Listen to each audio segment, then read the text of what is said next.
is George Dahl with my Film Journal. Today I'm talking about the newest film by Craig S. Zoller, writer-director, starring Mel Gibson, Vince Vaughn, and Toby Kittles. I'm talking about Dragged Across Concrete, a film whose title should turn off and turn away the faint of heart.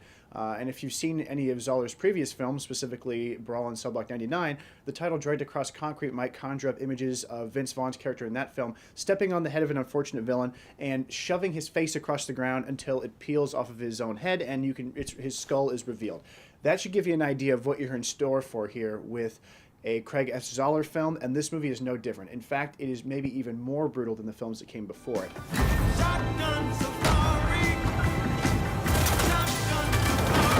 We have the skills and the right to acquire proper compensation.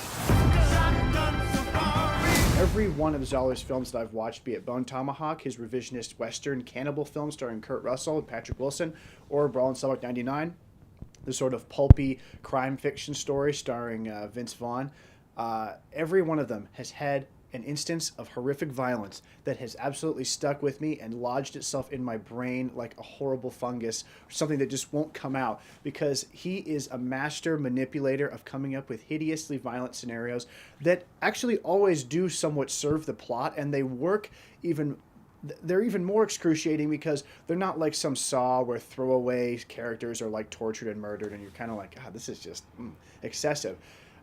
He, like George R. R. Martin, is a skillful manipulator of his audience in that he takes characters that you really like and enjoy or grow to love, especially in this film in which he creates a scenario in which you are manipulated into caring to an almost cloying degree, and when he yanks away this character from you, you are devastated, and you know you should have seen it coming. But he's so good. He's so manipulative. He's so manipulative. He's so like almost sadistic and cruel. But he makes up for it with terrific dialogue, spectacular plots, and fun characters that you like to spend time with. That's why when you see them die in horribly indignant ways, it really, really hits home.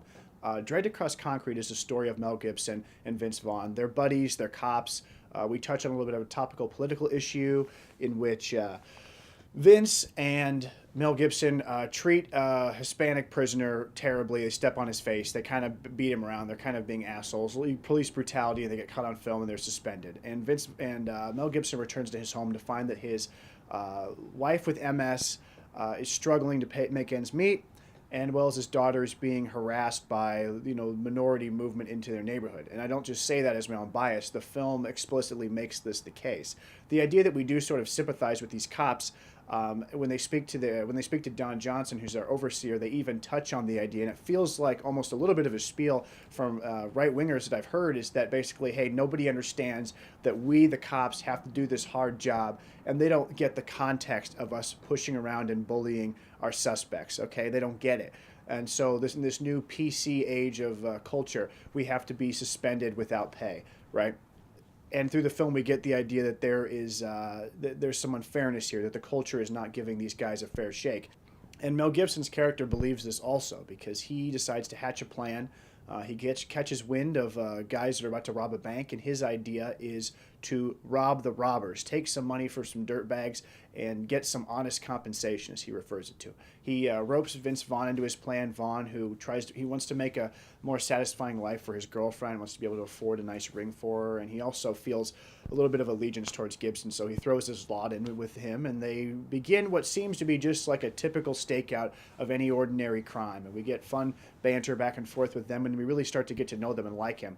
And this movie is set up in similar ways to Zoller's past films, in that it starts in a very grounded place, and it slowly becomes more and more fatalistic, almost as if you're descending into a Dante-esque ring of hell. This happened in Bone Tomahawk, where it begins as a little bit of it's sort of like a modern Western, a Western that I would happily recommend to my dad, because it had such great dialogue, great costumes, great scenarios, great conversations about the ideas of the West, settlement, etc., etc.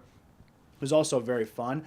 And then it descends into ultimate chaos when our heroes are stuck in the den of these cannibal Indians who then proceed to chop up one of their party, just like tearing apart a chicken.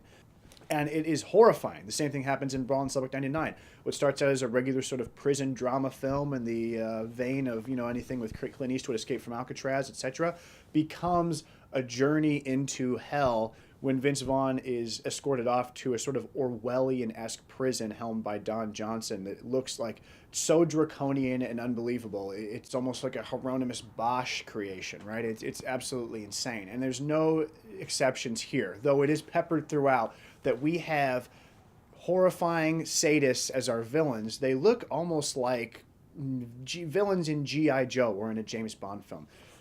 Our villains are three men who are bank robbers, and they are also like, and their evil is heightened by the fact that they are sort of cryptic Eastern European type people. They're almost like the nihilists from The Big Lebowski for real, and they're total sadists, right? They're horrible people. They shoot and kill and murder for fun, and they take joy in it. And they're just creepy and terrifying. I mean, there's so many arresting visual images that are used with them. And I've seen and read in interviews that they almost look like Marvel comic book characters, like villains, and they kind of do. So you have this sort of like otherworldly genre element that's entering into this, what would normally be just a typical pulp film, right? And that is a hallmark of Zoller's work. By the end of the film, this movie is about 3 hours long, which was surprising to me considering it is sort of like this genre movie, and you would think that they would like to keep it a tight hour 50. You think that's what the producers would want, and this was probably one of my most anticipated films of the year. I really love Zoller's work. I think he's really unique. People compare him to Quentin Tarantino as if Tarantino has the monopoly on this sort of assimilation of pulp crime novel, like Elmore Leonard and Ross McDonald, as if he has the monopoly on bringing those elements into film. No, that's not the case. The movie is a lot like it harkens back to the 70s in a way, but there's nothing goofy or there's nothing cartoonish, or there's nothing revisionist or deconstructivist about it like a Tarantino movie. It's a lot like The Friends of Eddie Coyle or any sort of 70s film like that. And for the most part, the first hour and a half is a slow build, slow burn setup where we really get to like our characters and get to know them, and we sort of sit with them, and it feels like the experience of reading a long book. I actually first sat down to watch this movie when my flight was delayed in an airport. And you know how that can be when you're sitting in an airport, horribly fluorescently lit, people coming up and down, sitting, moving all around you. I was stuck there for probably more than 5 hours. You hear the flights being announced. And for a while, that was a little distracting in the beginning because it is definitely slow and plodding and takes its time, which actually enhances the gut punch of how unbelievably tense, horrific, violent, and just like nail-biting the last hour of the film is. I mean, everything in the airport washed away from me, and I was stuck just glued to the screen. I could not get myself to even go up and go to the bathroom. And when I did, I was riveted, and I absolutely had to get back to that film and watch it. It was like a great book that you couldn't put down, and everything just drifted away, and it was only me and the movie. And when it was done, I had to take a deep breath, and I felt like I had to go take a shower because the movie really is rough. And I would not recommend it to everybody, but it's terrific. And another thing about it that's great is that Zoller, who's a big music fan, he actually plays in a heavy metal band. He is a big fan of old classic 70s soul music, as am I, and he has brought the OJs out of retirement to do a lot of the music for his films. And in this movie, they record a great track called Street Corner Felines, just like they had for with Buddy's Business for Brawl and Sublock 99. And it's a terrific, smooth jam. It really gives a great ambience to the movie. There's lots of great music by them in the film, and it reinforces the idea, the central theme of the movie, which is echoed by Toby Kittles' character in his playing with his handicapped brother, this game where you're a wild buck hunter out in the wild, right? There's lots of themes of the idea that all of the men, everybody involved with the film, from the bank robbers to Vince Vaughn to Mel Gibson to Toby Kittles, who gets roped into the bank robbery but soon finds himself in over his head as part of this sadistic crew of thieves. They all are fighting in a jungle for supremacy. They're essentially living in a world with no morals other than strength. And that's basically how the movie ends. Almost to the point where when other characters find themselves in a moment where they need to murder each other or they're dying, it's all out of necessity. It's all a dog-eat-dog mentality. There's never a sense of there being any kind of moral dilemma about you working to preserve yourself. Even to the point where characters who are being murdered by other characters understand this fact and they don't take it to heart. It's not personal. It's just business, right? I've read a lot of allegations that the movie is a right-wing film, and I've touched on this earlier when we talked about The idea of the cops being unfairly maligned, of the idea that there's a sequence in which Mel Gibson's wife said, "Boy, I didn't think I was racist, but now I don't know because we have so many people moving into our community that are black or Mexican or whatever." And all this stuff is presented in a very, very objective manner.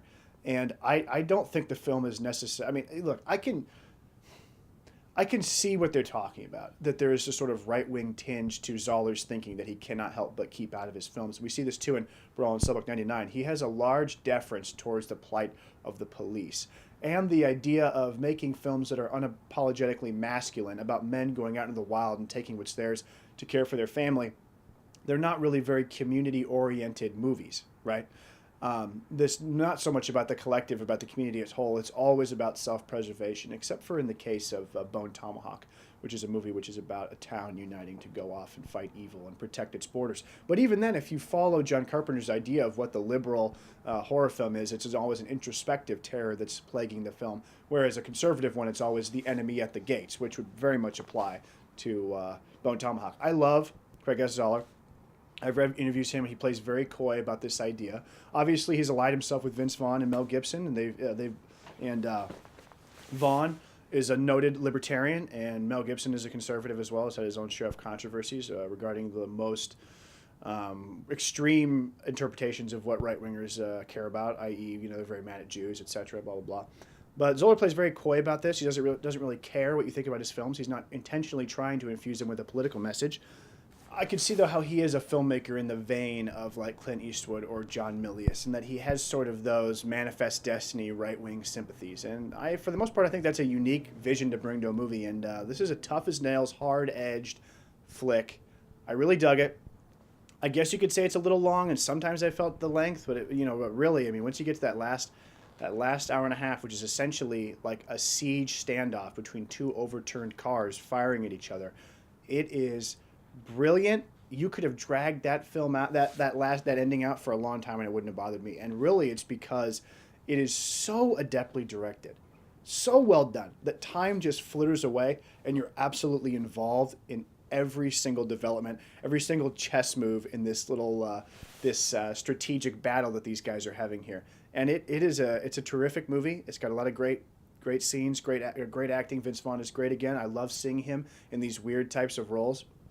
And I would definitely recommend it if you're a fan of his two earlier movies. Craig S. Zoller is definitely a talent that I love to watch, and I'm really, really happy that there is an infrastructure somewhere with VOD somewhere in place that can allow for him to create a movie every 1.5 years or so.